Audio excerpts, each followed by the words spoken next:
Hi, my name's Pharaoh, and today I'm going to do a deep dive into the hyperdrive range of starships.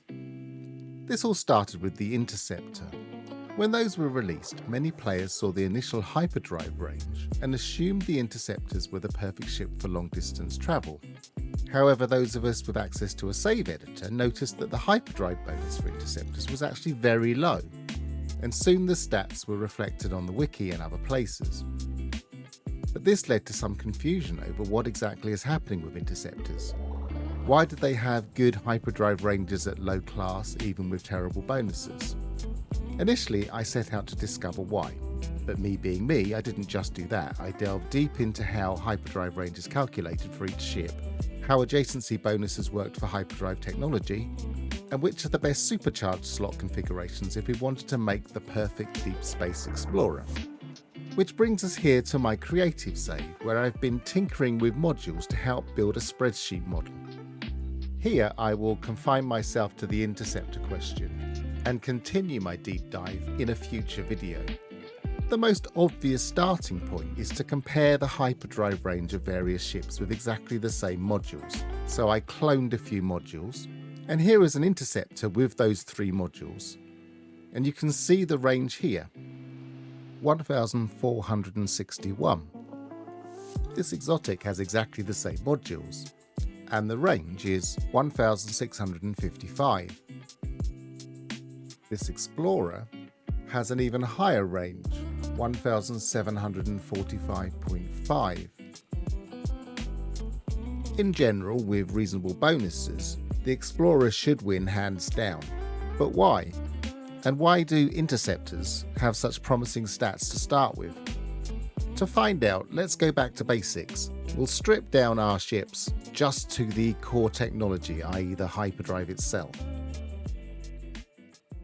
When we do this, and we ensure that the hyperdrive isn't in a supercharged slot, the hyperdrive range is 206.4.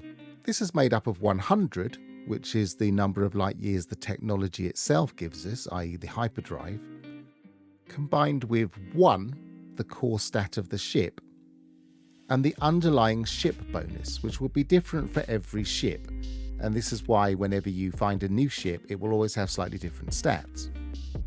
So using this knowledge we can work out the current hyperdrive bonus of any ship, package up any technology, leaving just the hyperdrive, and take away 101 from the light year range. In this case, my Explorer has a hyperdrive bonus of 105.4.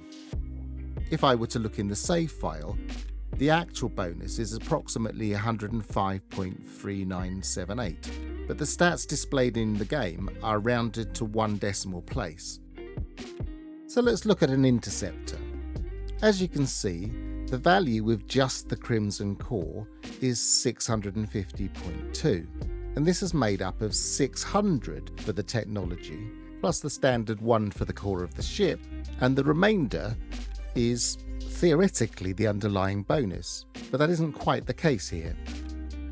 The value of 100 in a normal ship is actually a percentage, and we multiply that percentage with the bonus in the save file to find the amount that the bonus will contribute to the hyperdrive range.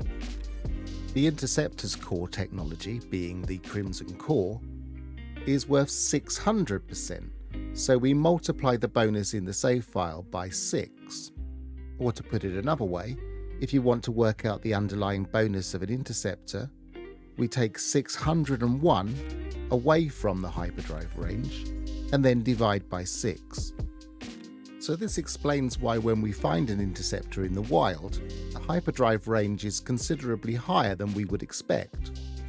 The bonus is being multiplied by 6, plus the actual underlying technology is worth 600. So let's take a look at why the Interceptor gets stripped of its superiority in the longer term. Well, this is actually a function of how the various technologies add their score. Here we start with a hyperdrive range of 650.2, and I'm going to add a module to it. And the result is 888.3.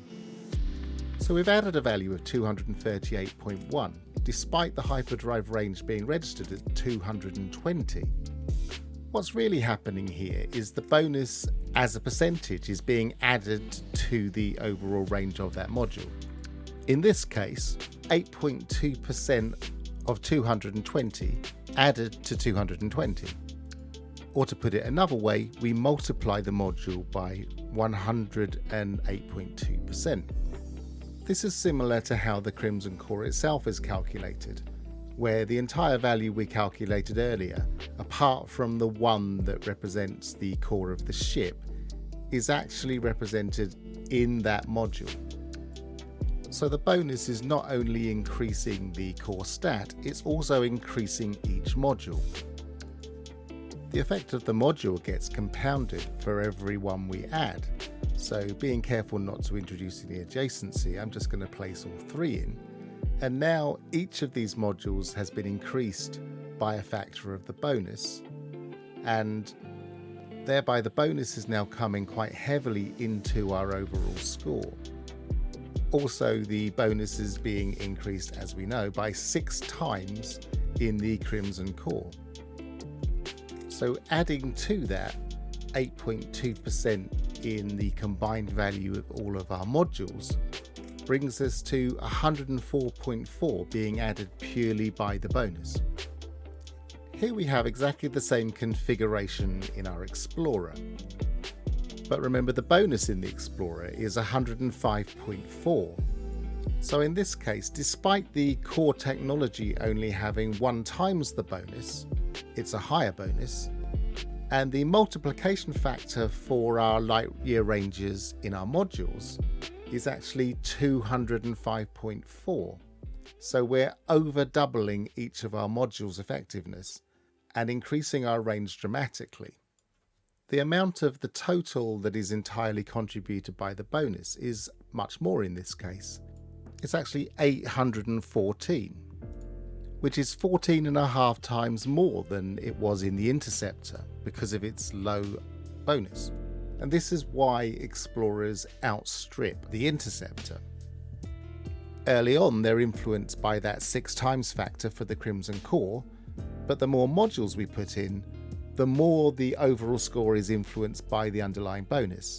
And remember, the underlying bonus for an Interceptor was very low, and the underlying bonus for this Explorer is very high. Here we have all of the hyperdrive ranges for the various ships, and I've taken this from the wiki. And this is for class and type of ship. And I've highlighted the hyperdrive ranges here. And for a shuttle, for example, they start off with no bonus at all. They slowly build up 3, 8, 8 to 15, 25 to 30. And we'd usually consider a shuttle to not have a particularly high hyperdrive range. But the bonus is 30 compared to the Interceptor, between 5 and 10. So even the shuttle has a better potential hyperdrive range.